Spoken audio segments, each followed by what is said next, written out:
Praise Jesus. చాలా మంది ఆరాధన అంటే అని ఊగడం అనుకుంటున్నారు. ఊగింది చాలలేదు. చాలా మంది భక్తి అంటే గట్టిగా సౌండ్ పెట్టేసి స్వరాలు పోయేటంత గట్టిగా పాడేసి అదే భక్తి, అదే ఆరాధన అని అనుకుంటున్నారు. చాలా మంది భక్తి అంటే భాషలలో మాట్లాడడం మాత్రమే అని అనుకుంటున్నారు.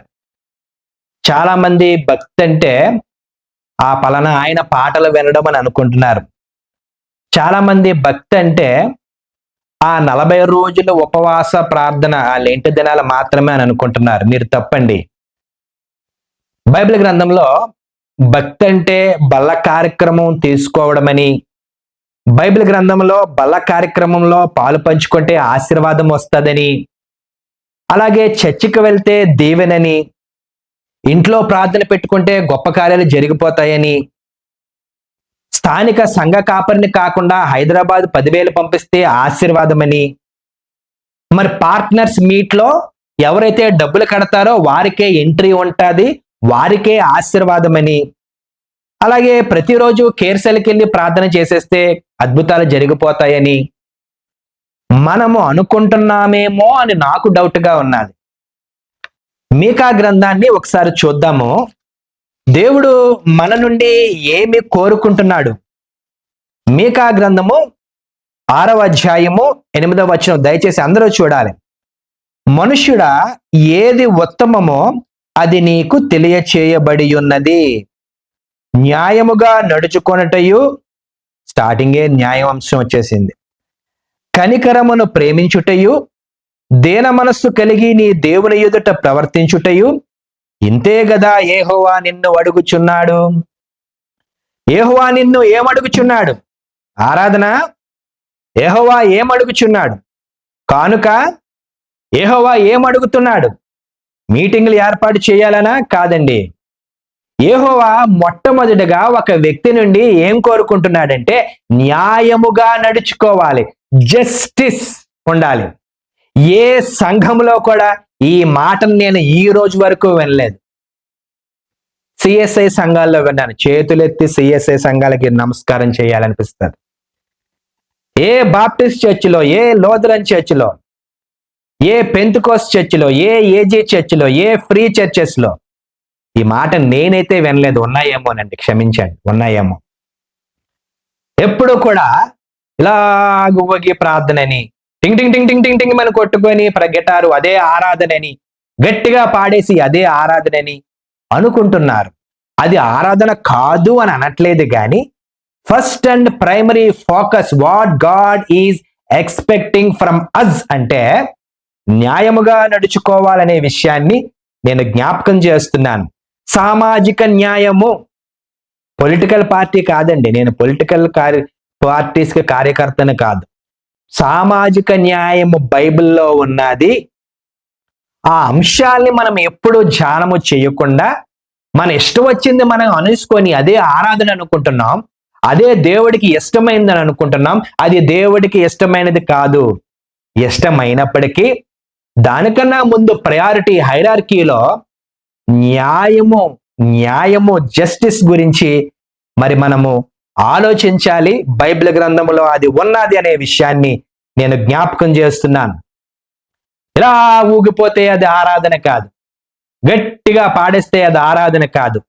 భాషలు రాకపోయినా తెలియకపోయినా పక్కవాడు చందరబా అంటున్నాడు కాబట్టి నేను కూడా చందరబా అనాలి అని అనుకొని అలాగ అనేసి అదే భాషలు అనుకొని తప్పు చేస్తున్నామేమో అని నేను జ్ఞాపకం చేస్తున్నాను. సామాజిక న్యాయం లేకుండా క్రిస్టియానిటీ లేదు, సామాజిక న్యాయం లేకుండా క్రైస్తత్వం లేదు, సామాజిక న్యాయం లేకుండా భక్తి లేదు. యెహోవా అడిగింది మనము చేయట్లేదు అని మీకా గ్రంథం నుండి మీకు నేను జ్ఞాపకం చేస్తున్నాను. ఈ బైబిల్ స్టడీ కార్యక్రమంలో ఈరోజు మన ఆర్డర్ ప్రకారము మీకా గ్రంథాన్ని క్లుప్తంగా ధ్యానము చేద్దాం. చాలా మంది ప్రవక్తలు మన యొక్క కాలంలో బైబిల్ కాలంలో ఉన్నారు. బైబిల్ కాలంలో ఉన్న ప్రవక్తలు 8th సెంచురీ, చెప్పాను ఇది వేదాంతపరమైన క్లాసులు ఫ్రీ. వేదాంతపరమైన క్లాసుల్లో వేదాంతపరంగా ధ్యానం చేద్దాం. సూటిగా స్పష్టంగా బైబిల్ ఏమున్నదో విశ్లేషణ చేద్దాం. బైబిల్లో ఉన్న సత్యాన్ని మనము అవలంబించుదాం. 8th సెంచురీ ప్రాఫిట్స్, 8వ శతాబ్దానికి చెందిన ప్రవక్తలు చాలా చాలా ఇంపార్టెంట్. అందులో హోషియా ఉన్నాడు, ఆమోసు ఉన్నాడు, అలాగే యెషయా ఉన్నాడు, వాళ్ళతో పాటు మీకా కూడా ఉన్నాడు.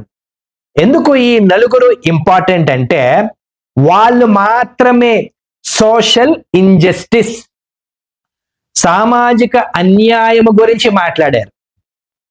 మోరల్ డికే, నైతిక పరమైన క్షీణత గురించి మాట్లాడారు, గద్దించేశారంతే.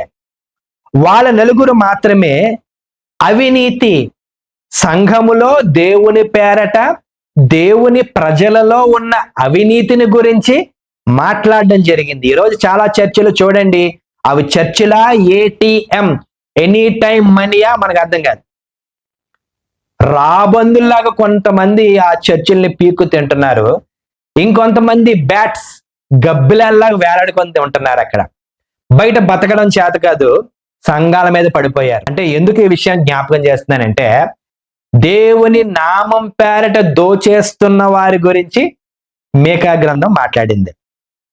In the name of God బేదల్ని తయారు చేస్తున్నారు, ధనిక వర్గాలకే అగ్రపీఠమని మీకా గద్దించాడు. ఈరోజు కూడా మీకాలు ఉంటే బాగుండండి బాబు. చూడండి, చాలా చర్చిల్లో ఎవరైతే బాగా పెట్టుబడి పెడతారో వాళ్ళకే ప్రసంగం, ఎవరైతే బాగా పెట్టుబడి పెడతారో వాళ్ళకే పాట, వాళ్ళకే ప్రార్థన, వాళ్ళకే సన్మానం, వాళ్ళకే ఫోటోలు. దీనులు, దరిద్రులు, మట్టిలో ఉన్న మాణిక్యాలు ఇంకా మట్టిలోనే ఉండిపోతున్నాయి, కానీ మనం ఎవ్వరం పట్టించుకోం. కానీ ఆ రోజుల్లో మీకా భక్తుడు ఇశ్రాయేలు ప్రజల్లో ఉన్న ధనిక వర్గాలారా, మీరు అవినీతి చేస్తున్నారు, అన్యాయం చేస్తున్నారని గద్దించాడు. దాని గురించి ఈరోజు మనము ధ్యానము చేయబోతున్నాం. న్యాయము లేకుండా నిజమైన ఆరాధన లేదు, న్యాయము లేకుండా క్రైస్తత్వము లేదు, బేదల పక్షాన నిలవబడకుండా అది భక్తి అంటే అది భక్తి కాదు అని మీకా భక్తుడు మనకి జ్ఞాపకం చేస్తున్నాడు. మీకా గురించి క్లుప్తంగా చెప్పి ఒకే ఒక్క పాయింట్ చెప్పి ముగించేస్తాను. మరి మీకా అని తెలుగులో మనం అంటాము, ఇంగ్లీష్లో మీకా అనకూడదండి, మైకా. అలాగని మైకా కవర్ కాదు, మైకా. మరి మీకా ఈ గ్రంథాన్ని ఎవరు రచించారంటే మీకా భక్తుడే రచించాడు. మరి మీకా అనేటువంటి ఆ పదానికి ఏమిటి మీనింగ్ అంటే, who is God like you, నీ వంటి వాడు ఎవడు దేవా. Who is like Yahweh, Yahweh లాంటి దేవుడు ఎవరున్నారు అని అర్థం. ఇది ఒక హీబ్రూ నేమ్ అండి. ఎక్కడ పుట్టి పెరిగాడంటే మొరీషేత్, ఇస్రాయేల్ దేశానికి ఆ జెరూసలేం నుండి 25 కిలోమీటర్లు ఆ నార్త్ సైడ్ గాని మనం వెళ్ళిపోతే అక్కడ అతని యొక్క ప్రాంతము. ఇంతకీ మీకా భక్తుడు ఏమి మరి ప్రవచించాడు? మీకా గ్రంథము 3వ అధ్యాయము 12వ వచనంలో, కాబట్టి చేను దున్నబడినట్లు మిమ్మును బట్టి సియోను దున్నబడును, యెరూషలేము రాళ్ల కుప్పలగును, మందిరమున్న పర్వతము అరణ్యములోని ఉన్నత స్థలముల వలె అగును. బాబోయ్, చాలా కఠినంగా యెరూషలేముని తిట్టి పాడేశాడు, కొట్టి పాడేశాడు. ఇది ఇతని ప్రవచనము. అందుకే ఇతను పెద్ద ఫేమస్ కాదు. ఎక్కడైతే మీరు కూడా చూడండి, ఎక్కడైతే పొగ ఎక్కువ ఉంటుందో, ఎక్కువ లైట్లు ఉంటాయో, ఎక్కువ మ్యూజిక్ ఉంటుందో, ఎక్కువ జనాలు ఉంటారు. ఎక్కడైతే స్ట్రాంగ్ వాక్యం ఉంటుందో, ఎక్కడైతే గద్దిస్తాడో, ఎక్కడైతే ఆ కాపరి నీతిని గురించి చెప్తాడో, ఎప్పుడైతే ఆ కాపరి ఈ యొక్క పశ్చాత్తాపం గురించి మాట్లాడతాడో, తీర్పు గురించి మాట్లాడతాడో, ఆ చర్చలు ఖాళీ. అందుకే ఈ మీకా భక్తుడు అంత పేకల మీద తెచ్చుకున్నాడు. చెప్తాను దాని గురించి. ఈ మీకా భక్తుడు యెషయా భక్తుడు యొక్క కంటెంపరరీ. అంటే ఒక పక్క యెషయా గ్రంథంలో ఉన్న యెషయా ప్రవక్త ప్రవచిస్తుండగా, పరిచర్య చేస్తుండగా, అదే సమకాలికంగా ఇతను కూడా ఒక చోట ప్రవచించాడు, దేవుని సేవ చేశాడు. మరి ఇతన్ని ప్రాఫిట్ ఆఫ్ డూమ్, డూమ్ అంటారండి, బూమ్ కాదు, డూమ్. ఏమిటి డూమ్ అంటే? దుర్భరమైన పరిస్థితుల గురించి ప్రవచించాడు, అంతే కదండి. యెరూషలేము కూలబడుతుంది, రాళ్ళ కుప్పలు అయిపోతుంది, ఆ పర్వతం ఉన్న చోటేమో అడవి అయిపోతుంది అంటే మరి దాని గురించి మనమే ఆలోచించాలి. చాలా భయంకరమైన ప్రవచనాన్ని ప్రవచించాడు. ఇంకొంచెం మనం ముందుకు వెళ్తే ఎవరిని ఉద్దేశించాడు? స్టార్టింగ్ లో చెప్పేశాను ఈ విషయం. యోధా ప్రాంతాన్ని, ఇశ్రాయేలు ప్రాంతాన్ని, ఆ ప్రాంతంలో ఉన్న వారిని గద్దించాడు, ఆ ప్రాంతంలో ఉన్న వారిని హెచ్చరించాడు. ఈ మీకా గ్రంథము మనకి ఈ 7 అధ్యాయాలు ఉన్నాయి. 7 అధ్యాయాల్లో ఒకే ఒక మాటను మనం తీసుకుంటే ఇంజస్టిస్ అండి, సామాజిక అన్యాయం గురించి మాట్లాడతారు. బాగా వినండి, మరలా ఈ పుస్తకాన్ని టచ్ చేయము, నెక్స్ట్ పుస్తకానికి వెళ్ళిపోతాం గనక. ఎవరైతే ఈ వేదాంతం, ఈ యొక్క మీకా గ్రంథంలో ఉన్న థియాలజీ నేర్చుకోవాలనుకుంటున్నారో వారు ప్రత్యేకంగా బాగా చూడండి. మీకా స్పిరిచువల్ లెథార్జీ గురించి మాట్లాడతాడు, అంటే ఆధ్యాత్మిక బద్ధకం. ఈరోజు మనకి కూడా కనబడకుండా ఆధ్యాత్మిక బద్ధకం ఉంది. రాత్రి కూడా ఎవరో పోస్ట్ లో పంపించారు ఒక పాస్టర్ గారు, చర్చికి టైంకి వెళ్ళండి. ఎప్పుడు కూడా చాలా మంది 90% చర్చికి టైంకి వెళ్ళరు. బద్ధకం. కాలేజ్ అనండి, స్కూల్ అనండి, ఆఫీస్ అనండి, ప్రయాణం అనండి, గంట ముందు ఉంటారు. చర్చికి అనేసరికి ఏం పోయేగాలం వస్తుందో తెలియదు, ఎప్పుడు లేటుగా వస్తారు. చర్చ్ లేటుగా వచ్చేవారికి ఒక రకంగా మీకా వార్నింగ్ ఇచ్చాడు. బద్ధకం అన్నమాట. గుడి ఉండదు, గుండం ఉండదు, ప్రార్థన ఉండదు, ఉపవాసం ఉండదు, మళ్ళీ వెళ్ళి అంటే అదే ఆరాధన, అదే అయిపోయింది అంతే. మొన్నొక వ్యక్తి ఆ చర్చిలో అంతగా ఆరాధన లేదండి అంటున్నాడు. ఆరాధన అంటే పాటలు అనుకుంటున్నారు. ఎప్పుడు మాడతావురా బాబు నువ్వు? ఆరాధన అంటే పాటలు కాదు, టైంకి రావడం కూడా ఆరాధనే. ఇది మీకా భక్తులు చెప్పాడు. స్పిరిచువల్ లెథార్జీ, బద్ధకం గురించి మాట్లాడాడు. బద్ధకం గురించి మాట్లాడి ఈసారైనా కొంచెం ఆ బద్ధకంగా కాకుండా ఉత్సాహంగా ఉండనని చెప్పలేదు, రెండవ అవకాశం ఇవ్వలేదు, గద్దించి డూమని ప్రవచించేశాడు. ఎవరైతే బద్ధకంలో ఉన్నారా వారందరికీ శ్రమ అని చెప్పడం జరిగింది. మీకాలు ఈరోజు మన మధ్య ఉంటే బాగున్ను. మీకా ఒక ఫార్మర్ కమ్యూనిటీ, అగ్రేరియన్ కమ్యూనిటీ నుండి వచ్చాడు. మరి యెరూషలేము నాశనం అవుతుందని ప్రవచించాడు గనక ఆ యొక్క ఇర్మియా గ్రంథంలో మరలా మనం మీకాని చూస్తామండి. 26వ అధ్యాయము ఇర్మియా గ్రంథము 26వ అధ్యాయము 18, 19 వచనాలు చూస్తే ఈ మీకా గురించి ఇర్మియా గ్రంథము 26వ అధ్యాయము 18, 19లో కూడా మరి మనము చూస్తాం. ఏం రాశాడు? హిజ్కియా అలాగే ఆ దేశంలో ఉన్న పెద్దలు ఈ మీకాని చంపబోయారు. ఎందుకు చంపబోయారు? ప్రవీణ్ పగడాగాల్ని చంపారు కదా, అందరికీ మరి అగెన్స్ట్ గా తయారయ్యాడు కదా, మరి వాళ్ళలో ఉన్న తప్పుల్ని మరి ఎత్తి పట్టుకున్నాడు కదా. తర్వాత మరి ఏం జరిగిందో మనకి అందరికీ తెలుసు కదా. అలాగే ఈ వ్యక్తిని చంపబోయారంటే ఇతని యొక్క ప్రవచనాలు యెరూషలేము నాశనం అయిపోతుంది అనే మాట ఎవరికి ఇష్టం లేదు గనక పేకల మీదకు తెచ్చుకున్నాడండి. ఇంతకీ ఏం ప్రవచించాడు? యెరూషలేము రాళ్ల కుప్ప అయిపోతుంది, టోటల్ డిస్ట్రక్షన్ అయిపోతుంది. ఇంతకీ వీరు తప్పు ఏం చేశారండి? విగ్రహారాధన చేశారా? వ్యభిచారం చేశారా? అన్యాయంగా యుద్ధం చేశారంటే కాదండి, కాదు. ఇటువంటి పాపాలు వారు చేయలేదు. అబ్బో, చాలా మంది పరిశుద్ధులు ఉన్నారు అక్కడ, ప్రార్థనా పరులు ఉన్నారు. ఏమిటి వీరి పాపం అంటే ధనిక వర్గాలు పేదలని మరి తయారు చేసి, ధనిక వర్గాలు సామాజిక అన్యాయము చేసి, ధనిక వర్గాలు పేదలను పట్టించుకోకుండా, పేదల్ని కనికరించకుండా వారి యొద్ద ఉన్న భూముల్ని లాక్కొని వీరు రియల్ ఎస్టేట్ వ్యాపారం చేశారు. రియల్ ఎస్టేట్ అనగానే ఈ రోజు రియల్ ఎస్టేట్ కాదండి. ఈ రియల్ ఎస్టేట్ వ్యాపారము ఆ రోజుల్లో మన ఇశ్రాయేలీయులు చేశారు. సిగ్గుగా ఉంది నాకు, అవమానంగా ఉంది. దేవుడు ఉన్న చోట, యెరూషలేము దేవాలయం ఉన్న చోట, అదే ఇశ్రాయేలీయులు ఎప్పుడైతే పాలు తేనెలు ప్రవహించేటువంటి దేశంలోనికి వచ్చేసారో కళ్ళు ఎక్కడికి వచ్చేసేయి, భూమి మీద నడకుండా ఆకాశంలో నడిచారు. And at the same time వారికి ఉన్నది చాలక బేదలది దొంగిలించి రియల్ ఎస్టేట్ వ్యాపారం చేశారు. కాబట్టి మీ మీదకి ఉగ్రత రాబోతుంది అని గద్దించేశాడు ఈ యొక్క మీకా. మరి మీకాకి ఎలా తెలుసండి? అగ్రేరియన్ కమ్యూనిటీ, ఫార్మర్ అని చెప్పాను కదా, ఇతనికి అన్ని కూడా విజన్స్ వచ్చేయండి. మీకా గ్రంథాన్ని మరొకసారి తీద్దాం.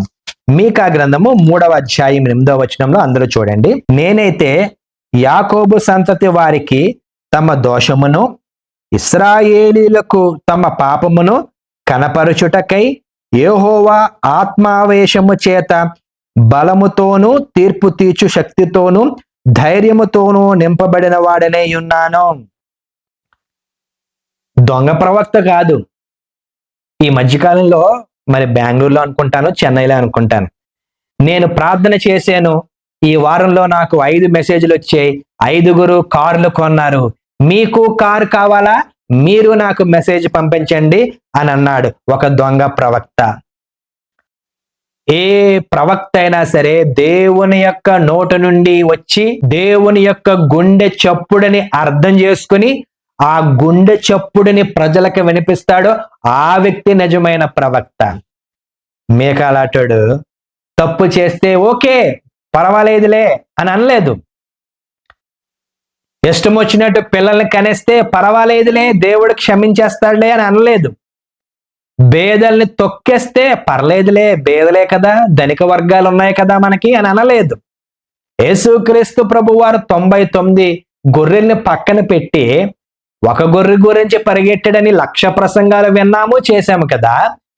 మరి 99 ధనిక వర్గాల పైన మరి ఉండిపోయి 99 ధనిక వర్గాల మీద దృష్టి పెట్టిన కాపరులు నేను చూస్తున్నాను. ఆ ఒక్క గొర్రె, మైనారిటీ గొర్రె, పేద గొర్రెని పట్టించుకోని నాదుడు లేడు ఈరోజు. అందుకే ప్రతి ఈ రిచ్ చర్చెస్ ని, ప్రతి యొక్క మెగా చర్చెస్ ని నేను వ్యతిరేకిస్తాను. ఎవడొచ్చాడో తెలియదు, ఎవడు రాలేదో తెలియదు, ఉన్నాడో తెలియదు, పోయాడో తెలియదు, మరి బ్రతుకున్నాడో తెలియదు, కీర్తిశేషులు అయిపోయాడో తెలియదు. అవి మన రిచ్ చర్చిలు, అవి మన ఈ యొక్క మెగా చర్చిలు. మరి ఈ మీకా గ్రంథము నుండి ఏమి నేర్చుకోవచ్చు? అంతే కదండి, అంతా చెప్పాను. మనం ఏమి నేర్చుకోవచ్చు? మీకా కాలంలో బాగా వినండి స్టూడెంట్స్, బాగా వినండి స్టూడెంట్స్. ఈ మీకా కాలంలో ఇశ్రాయేలు యొక్క ఆర్థిక స్థితి చాలా హై లెవెల్లోకి వెళ్ళిపోయింది. ఇశ్రాయేలీయుల యొక్క ఫైనాన్షియల్ స్టేటస్ గ్రాఫ్ చాలా పైకి వెళ్ళిపోయింది. ఎప్పుడైతే ఫైనాన్షియల్ ప్రాస్పెరిటీ వచ్చిందో ఈ యొక్క ధనిక వర్గాలు బేదల్ని ఎక్స్ప్లాయిట్ చేయడం స్టార్ట్ చేసింది. ధనిక వర్గాలు బేదల్ని ఇంకా బేదల్ని చేయడము ప్రారంభించింది. ధనికులు, ఇందాక చెప్పాను కదా, ఇశ్రాయేలీల దేశంలో ఉన్న ఈ ధనికులు బేదల యొక్క స్థలాలను దొంగిలించి ఏం చేశారు? వాటిని లాభానికి అమ్ముకొని రియల్ ఎస్టేట్ వ్యాపారాన్ని ప్రారంభించారు. సో మనం వింటుంటాం కదా, అంటుంటాం కదా, rich becomes rich, poor becomes poor. అంతే, ఎక్కడికైనా అంతే. చర్చిల్లో అదే, సమాజంలో అదే, కుటుంబాల్లో అదే. బేదలు ఇంకా బేదలైపోతా ఉంటారు, ధనికులు ఇంకా ధనికులు అయిపోతా ఉంటుంటారు. మీకా గ్రంథము 2వ అధ్యాయము 2వ వచనం దయచేసి అందరూ చూడండి. వారు భూములు ఆశించి పట్టుకొందురు, ఇండ్లు ఆశించి ఆక్రమించుకొందురు, ఒక మనిషిని, వాని కుటుంబమును, ఇంటి వానిని, వాని స్వాస్యమును అన్యాయముగా ఆక్రమింతురు. ఎంత స్పష్టంగా రియల్ ఎస్టేట్ వ్యాపారం గురించి మాట్లాడాడో మరి మనకి అర్థమవుతుంది. మనమే బేదలము. ఇప్పుడు మనలో ఇప్పుడు ఎంతమంది చూస్తారో నాకు తెలియదు, నేను ఫేమస్ కాదండి, చాలా తక్కువ వ్యూస్ ఉంటాయి. చూసిన వాళ్ళ గురించి మాట్లాడుతున్నాను. మనమే బేదలము కదా, మనము ఎలాగ బేదలను తయారు చేస్తాం? ఆ రోజుల్లో ధనికులు పేదల్ని ఎక్స్‌ప్లాయిట్ చేశారు, వారి భూముల్ని లాక్కున్నారు, మనం ఏమి అలా చేయట్లేదు కదా అని మనం అనుకుంటున్నాం. ఎలాగ మనము పేదల్ని ఎక్స్‌ప్లాయిట్ చేస్తామో చెప్తాను, బాగా గమనించండి. ఈరోజు వాక్యం వింటున్న నువ్వు నేను కూడా తెలియకుండానే మనము సంపన్న స్థితిలో ఉన్నాము, తెలియకుండానే మనము పేదలని అన్యాయము గావిస్తున్నాము, సామాజిక అన్యాయము మనము చేస్తున్నాం. మన కుటుంబాల్లో వాక్యం వింటున్న మీకు అందరికీ ఒక ప్రశ్న. మీ కుటుంబంలో మీ యొక్క రక్త సంబంధీకుల్లో అనేక మంది దైవ సేవకులు ఉన్నారా లేదా? దయచేసి కామెంట్ చేయండి. వాళ్ళకి మనం ఎప్పుడైనా సహాయం చేస్తామా అంటే చేయము. హైదరాబాద్కి 10,000 పంపించి ఫోటో తీసుకుంటాము. ఇది ధనికులు యొక్క మైండ్ సెట్ కాదా? పేదల్ని ఎక్స్‌ప్లాయిట్ చేస్తున్నట్టు కాదా? పాస్టర్ మంచి వాచ్ పెట్టుకున్నాడు, పాస్టర్ మంచి షర్ట్ వేసుకున్నాడు. ఏమండి, మేము మంచి వాచ్ పెట్టుకోకూడదా? మంచి షర్ట్ వేసుకోకూడదా? మంచి షర్టు, మంచి వాచ్, మంచి షూ వేసుకుంటే మేము ధనికులమా? ఏమో, అది ఒకవేళ కానుక రూపంలో వచ్చిందేమో. అంత మాత్రాన ఉంది కదా అని కానుకలు ఇవ్వడం మానేయడం అది మంచి పనా? ఇది పేదల్ని ఎక్స్‌ప్లాయిట్ చేయడం కాదా? మంచిది మనము తింటాము, మిగులు సగులు పని మనిషికి ఇస్తాం. మరలా ఎంత ఇచ్చేసాను చూసావా ఈరోజు? ఫ్రెష్దే ఇవ్వచ్చు కదా, మనతో పాటు తినిపించవచ్చు కదా. యేసుక్రీస్తు ప్రభు ఉంటే అందరికీ కలిసి పెడతాడా? మిగులు సగులు ఉంటే తర్వాత పేదలకు ఇస్తాడా? ఇది రిచ్ మైండ్ సెట్ కాదా? పేదల్ని అవమానించడం కాదా? ఇది సామాజిక అన్యాయం కాదా? క్రిస్మస్ టైంకి చాలా భక్తి వచ్చేస్తుంది. అండి, పాత బట్టలు ఇచ్చేద్దాం, మీ పాత బట్టలు నాశనమగును గాక. దేవుడు అతి ప్రశస్తమైన క్రీస్తుని మనకిస్తే మనకేమో అన్నీ కూడా మంచివి కావాలి. క్రిస్మస్ టైంకి కానీ ఇంట్లో ఉన్న పాతవన్నీ ఇస్తున్నారు. ఏం భక్తి నీది? ఇది పేదల్ని తయారు చేయడం కాదా? ఇది ఎక్స్‌ప్లాయిట్ చేయడం కాదా? డాక్టర్కి, కాలేజీకి, ఇంటికి, ఒంటికి చాలా స్పెండ్ చేస్తాం. డాక్టర్లకి, ఇంటికి, ఒంటికి చాలా స్పెండ్ చేస్తాం. చర్చ్ అనేసరికి 10 రూపాయలే, చర్చ్ అనేసరికి 50 రూపాయలే. 100 దాటదు, 100 దాటదు ఎప్పుడు కూడా. దేవుడు అంత కృపనిస్తే 10 రూపాయలు, 50 రూపాయలు, 100 రూపాయలు నీకు ఎలాగ బుద్ధి అవుతుంది? ఎలాగ కానుక పెట్టెలో నీకు చెయ్యి చాచిబుద్ధి అవుతుంది? ఇదా దేవుడికి కృతజ్ఞత తెలియచేయడం నువ్వు? అదే పెద్ద పాస్టర్ వస్తే 10 రూపాయలు ఇస్తావా నువ్వు? 50 రూపాయలు ఇస్తావా నువ్వు? 100 రూపాయలు ఇవ్వగలవా? నో. ఉన్న పాకెట్లో పర్సనల్ది లోపల పెట్టుకున్న పెద్ద నోటు తీయవా నువ్వు?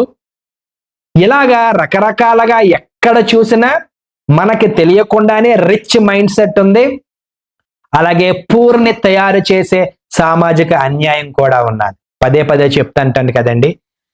రిలయన్స్ మాల్కి వెళ్ళి ఎవ్వడు కూడా బేరవాడ్డు, రోడ్డు మీద బేరవాడతాడు, సిగ్గు శరం లేకుండా. ఆ కష్టపడుతున్న వారిని ఇంకా దోచేయడానికి మనం ప్రయత్నం చేస్తున్నాం. ఇది రిచ్ మైండ్ సెట్, పేదలకి అన్యాయం చేస్తున్నాం ప్రియులారా. చర్చిలో ఇందాక చెప్పాను, ధనికులకే అగ్రపీఠాలు, ప్రసంగాలు, పాటలు, ప్రార్థనలు, ఫోటోలు, సన్మానాలు, గిఫ్ట్లు.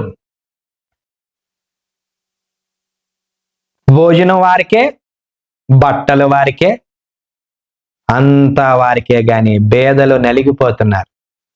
ఆ పేదలు ఎప్పుడు రోడ్డు మీదే, చర్చి బయటే ఉంటారు.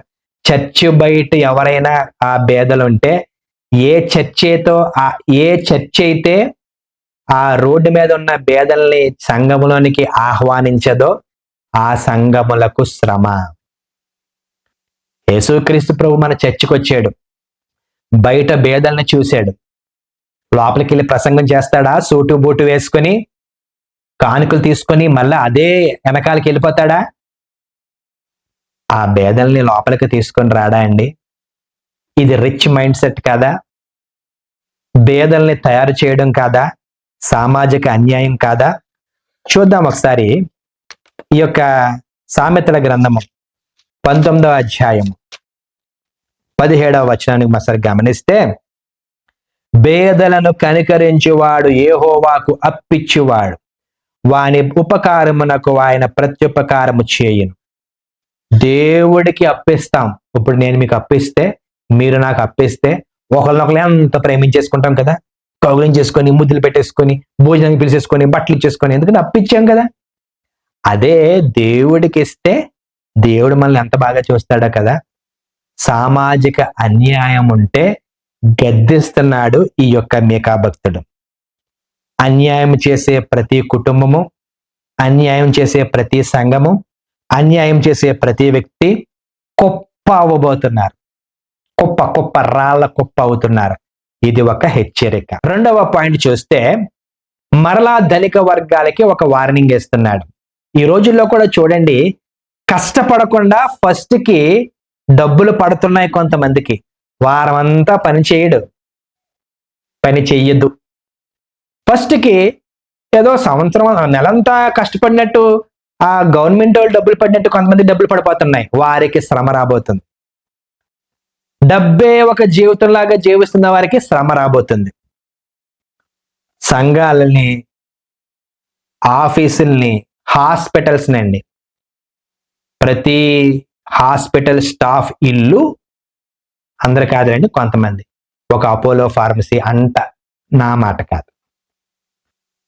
దోచేస్తున్న వారికి శ్రమ రాబోతుంది. పేదల్ని చిన్న చూపు చూసేటువంటి వారికి శ్రమ రాబోతుంది. చూద్దామండి, ఈ హోషియా గ్రంథాన్ని ఒకసారి తీయాలని కోరుతున్నాను. హోషియా కూడా ఈ యొక్క మరి 8th century ప్రాఫిట్ అనే విషయాన్ని నేను జ్ఞాపకం చేశాను. హోషియా 2వ అధ్యాయం 8వ వచనము, దానికి ధాన్య ద్రాక్షారస తైలములను విస్తారమైన వెండి బంగారములను ఇచ్చిన వాడిని నేనని విచారింపక అది వాటిని బయలుదేవతకు ఉపయోగపరిచెను.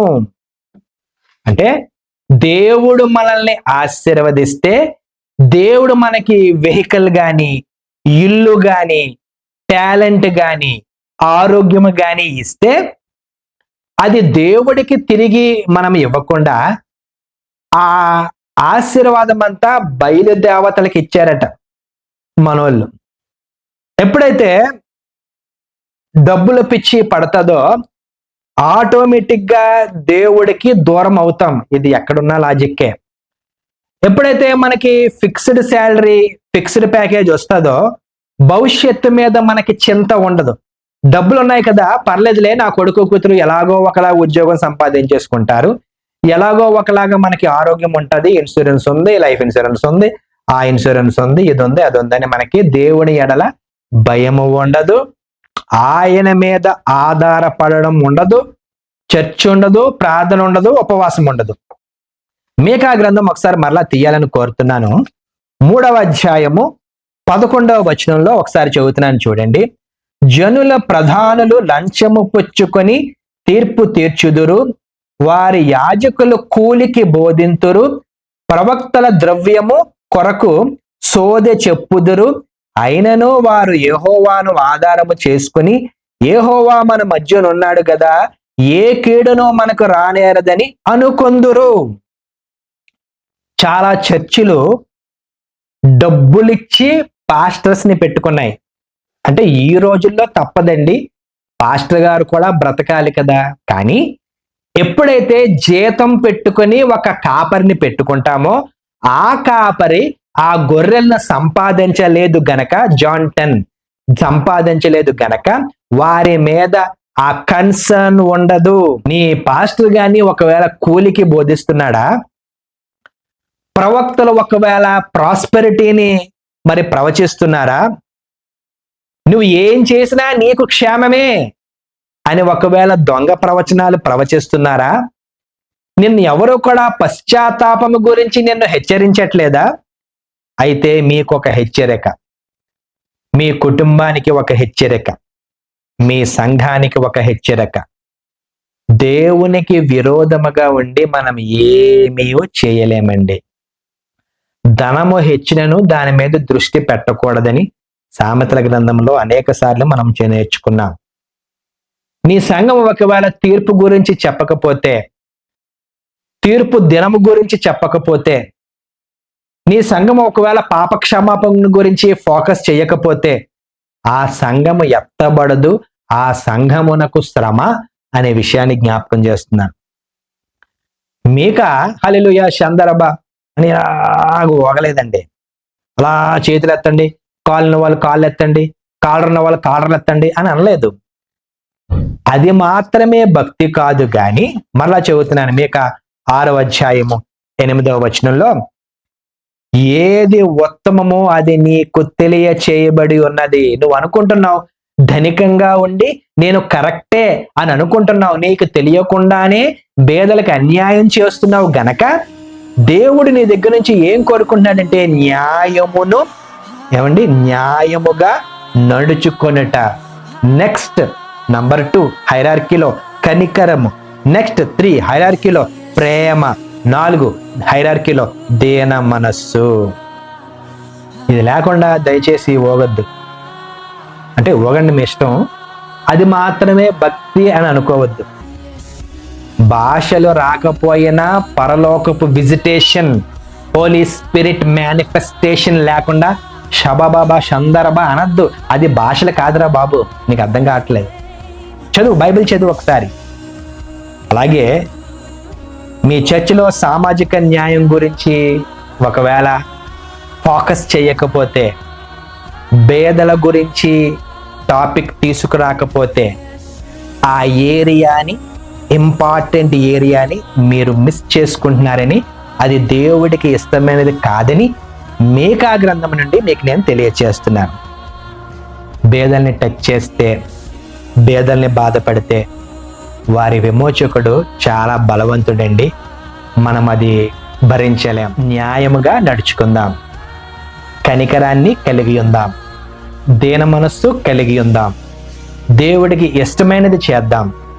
తద్వారా దేవుడి యొక్క నీతిని నెరవేర్చుదాం. దేవుడి యొక్క నీతిని నెరవేర్చడం అంటే దేవుని యొక్క రాజ్యం పరలోకంలో ఎలాగుందో భూమి మీద కూడా ఉండాలి గనక మనం అలాగే చెయ్యాలి గనక మీకా భక్తుడి యొక్క హెచ్చరికని పర్సనల్గా తీసుకోకుండా, ఒకవేళ ఆ ఏరియాలో మనము తప్పు చేస్తూ ఉంటుంటే ఆ కనికరాన్ని మనము కలిగి ఉండి, న్యాయము కూడా నిజమైన ఆరాధనని గ్రహించి అటు రీతిగా జీవించుదాం. దేవుడి పరిశుద్ధ వాక్యమును దీవించునుగా.